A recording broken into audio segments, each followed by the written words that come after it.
নমস্কার বন্ধুরা, হেসেল বনলক্ষীতে আপনাদের সকলকে স্বাগত। আজ আমি বানাবো আলুর বাটি চচ্চড়ি। এটা কোনো নতুন রান্না নয়, এটা একটা পুরনো দিনের রান্না।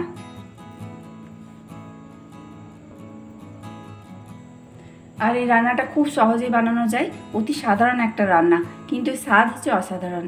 তাই আসুন আপনারা সম্পূর্ণ ভিডিওটি একটু দেখুন আর এই রকম বাটি চচ্চড়ি বানিয়ে নিন।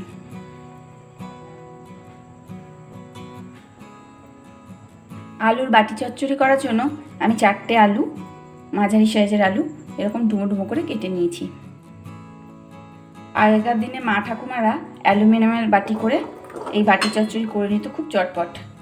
তাই এখন অ্যালুমিনিয়ামের বাটির চল নাই বলে আমি এই কড়াইয়ে বাটি চচ্চড়ি করে নিচ্ছি। 4টে আলুর মধ্যে দিয়ে দিচ্ছি একটা টমেটো কুচি, দিচ্ছি 4টে লঙ্কা চিড়ে নিয়েছি, দিচ্ছি একটা পেঁয়াজ কুচি, বড় সাইজের একটা পেঁয়াজ কুচি করে নিয়েছি, দিয়ে দিলাম। দিচ্ছি পরিমাণ মতো লবণ, দিচ্ছি হলুদ, আর দিচ্ছি কাঁচা সর্ষের তেল। আগেকার দিনে সব উনুনে রান্না হতো, আর যখন উনুনে আঁচ কমে যেত তখন অল্প আঁচে এই বাটি চচ্চড়ি অ্যালুমিনিয়ামের বাটি করে মা ঠাকুমারা ঢাকা দিয়ে অ্যালুমিনিয়ামের বাটি করে বসিয়ে দিত। অল্প আঁচে অনেকক্ষণ ধরে বাটি চচ্চড়ি বসানো থাকতো, আর তাতেই ভুটভুট করে সিদ্ধ হয়ে বাটি চচ্চড়ি হতো। কিন্তু এখন এটা গ্যাসেই করছি। 4 চামচ কাঁচা তেল দিয়ে দিলাম। এখন এর মধ্যে দিচ্ছি জল, 1 বাটি আলু দিয়েছি আর 1/2 বাটি মতো জল দিয়ে দিলাম, আর দিচ্ছি 1/2 চামচ মতো গোটা জিরে। এখন এগুলো একসঙ্গে খুব ভালোভাবে মিশিয়ে নেব। তবে জলের পরিমাণটা ঠিক রাখতে হবে, বেশি জল দিলে ভালো লাগবে না খেতে। এটা অনেক পুরনো দিনের এক রান্না, এটা কোনো নতুন রান্না নয়। তবে এই তরকারিটা গরম গরম তরকারি রুটির সাথে বেশ ভালোই লাগে খেতে। রান্না করতে যদি ইচ্ছে না করে তাহলে এই তরকারি খুব সহজেই আপনারা করে নিতে পারবেন। এখন গ্যাসটা অন করে দিলাম। এখন এটা ঢাকা দিয়ে 15 মিনিট মতো বসিয়ে রাখবো।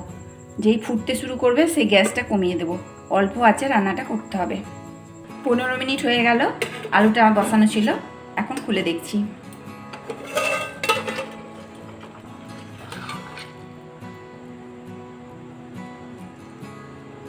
আলুটা সেদ্ধ হয়ে গেছে 15 মিনিটে, খুন্তি দিয়ে কাটা যাচ্ছে। এখন আলুগুলোকে একটু গলিয়ে নিতে হবে। এই রান্নাটা দেখুন কত সহজে হয়ে গেল, শুধু বসালাম আর রান্নাটা হয়ে গেল। আর রান্নাটা করতে কোনো রকম ঝামেলাই হলো না। আপনারাও এইভাবে একবার রান্না করুন, শুধু বসালেই হয়ে যাবে। আর খেতেও ভালো লাগে, গরম গরম রুটির সাথে ভালো লাগে। এখন আলুগুলো একটু গলিয়ে দিতে হবে। আলুগুলো যদি একটু গলিয়ে দেওয়া হয় তাহলে তরকারিটা একটু থকথকে হবে। আর বাটিতে করা হতো বলে এই তরকারির নাম হলো বাটি চচ্চড়ি, কিন্তু আমি কড়াইয়ে করছি বলে আপনারা কড়াই চচ্চড়িও বলতে পারেন। রেসিপিটা যদি আপনাদের ভালো লাগে তাহলে প্লিজ লাইক, শেয়ার, কমেন্ট করুন, আর চ্যানেলটিকে সাবস্ক্রাইব করুন, আর পাশে থাকা বেল আইকন অবশ্যই প্রেস করুন যাতে আমার নতুন নতুন ভিডিও আপনাদের কাছে আগে পৌঁছায়। আমার এই কড়াই চচ্চড়ি রান্না হয়ে গেল। গরম গরম রুটির সাথে আমি একটা পরিবেশন করব। সমস্ত ভিডিওটি দেখার জন্য হেসেল বনলক্ষীর তরফ থেকে অসংখ্য ধন্যবাদ।